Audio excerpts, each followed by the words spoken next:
Hey guys, it's May from naturalchica.com and I'm back with a look at Shea Moisture's new porosity hair care collections. But before we get into that, let's learn a bit about hair porosity. In order to understand hair porosity, we must first take a look at the basic structure of a hair fiber. A hair fiber consists of the cuticle, the cortex, and in some cases the medulla as the innermost layer. The cuticle is the outermost layer and is a thick protective layer made up of 5 to 10 layers of flat overlapping cells that hang like shingles on a roof. The cuticle serves as protection for the underlying cortex layer and helps regulate water content in the fiber. The cortex is an inner area of the fiber that is made up of cortical cells that contain the long fibrous proteins of hair known as keratin. The cortex represents 80 to 90% of the hair fiber's total weight and is the area responsible for giving hair its strength and elasticity. It is also the region that gives hair its color due to the presence of melanin. The medulla is not present in all hair types, but is sometimes found in hair fibers that have large diameters. When it is present, it is the innermost layer and only comprises a small percentage of the total fiber mass. When we refer to hair porosity, we can generally define it as a measure of how much water and other chemicals can diffuse through or be absorbed by the hair due to openings in the cuticle layer. As the outermost layer of the hair fiber, the integrity of the cuticle layer is what controls the hair's porosity. It's important to note that a normal and healthy hair fiber is naturally permeable and can absorb around 30% of its own weight in water. However, when it comes to high porosity hair, this can increase to around 45%. Our newly formed cuticles are usually smooth when you examine the fibers close to our scalp, but as you start to move away from the scalp and go farther down the hair shaft, you may start to observe worn and broken scale edges, raised cuticles, and even loss of cuticle layers in certain areas.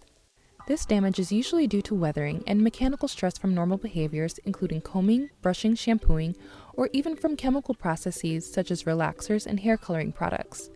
In areas of the fiber where the cuticle layers are no longer present, this leaves the inner cortex exposed, which can cause splitting of the fiber, aka split ends. Low porosity hair is characterized by cuticles that are laying flat and tight against the fiber surface. This leaves a hair fiber that has smooth cuticle layers that in turn create a surface that does not as readily let through water and chemicals when compared to a high porosity fiber. Unfortunately, there are no accurate at-home methods for measuring hair porosity, but scientists have used methods in the lab such as gas sorption and methylene blue staining to evaluate the extent of hair porosity. With that being said, observing how your hair responds to different styling processes and products can still give you an idea of your hair porosity. For example, high porosity hair can tend to tangle and break easily due to raised cuticles that can cause friction as the hair fibers slide past one another. Also, being highly porous, it can readily accept moisture but be just as quick to lose it as well, leaving the hair to feel dry. If your hair has been colored using dyes that lift the cuticle and enter the cortex and aren't just a deposit on the cuticle surface, you're also more likely to have raised or damaged cuticles. On the other hand, low porosity hair may not absorb moisture and oils as readily as high porosity hair and may also be prone to product buildup. You may also find that low porosity hair is protein sensitive, since extra protein from hair products is not really needed and instead sits on top of the cuticle layer, leaving the hair feeling dry and brittle. Now, this is by no means an all-inclusive list, but just some ideas to jumpstart your own evaluation.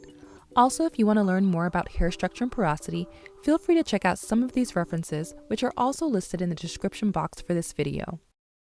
If you're curious about what type of hair porosity you may have, you can check out the free quiz on Shea Moisture's porosity411.com site.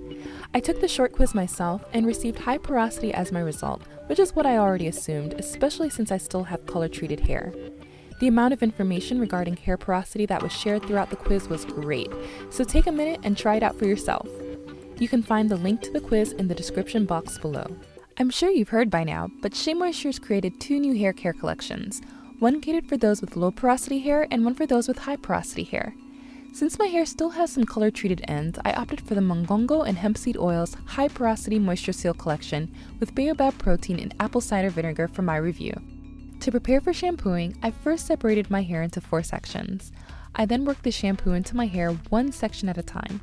I found that the shampoo had a very rich lather, and it also aided in my finger detangling process under running water in the shower. What I loved about the shampoo was that even after rinsing it out, my hair remained detangled and smooth. After rinsing out the shampoo, I applied the mask in sections while smoothing my hair. I worked in small sections in order to uniformly coat my hair. I then twisted in large sections and covered my hair with a plastic cap for my conditioning step with a heat therapy wrap for 30 minutes. My hair felt incredibly soft and smooth after rinsing the mask out. As an added protective and sealing measure, I used the elixir to seal my hair before styling by smoothing it across my strands. Now, I rarely use gel on my hair, but I decided to give their styling gel a try. To be honest, I wasn't a huge fan of the scent or the consistency as it was a little too sticky for me. However, it did do a great job of smoothing my hair as I prepared my hair for twists. Using the gel, I set my hair in about 16 twists and let them dry overnight. It was after my twist dried that I was really impressed by the performance of the gel. My twists had a great hold and weren't hard to the touch, even though I was very generous with applying the product. Most importantly, my hair wasn't dried out and I could still feel the moisturizing benefits from my wash and condition process of the previous day. As I unraveled my twist, I found that the gel had more of a hold than I expected, which was a good thing. Even after separating my twists further after unraveling, they still held the definition really well. As I record this now, it's been several days since my twist out and I'm happy to report that my style has kept its definition and my hair still feels very soft and moisturized. Overall, I was truly impressed by this line and it will be entering my wash day lineup. As always, thanks so much for watching. If you enjoyed this video and found it helpful, feel free to subscribe and also share it with someone else. If you have any questions, feel free to leave them in the comment section below. And if you're interested in learning more about the Porosity collections from Shea Moisture and where you can purchase them, I've provided additional details and links in the description box below. Thanks again, and I'll see you next time.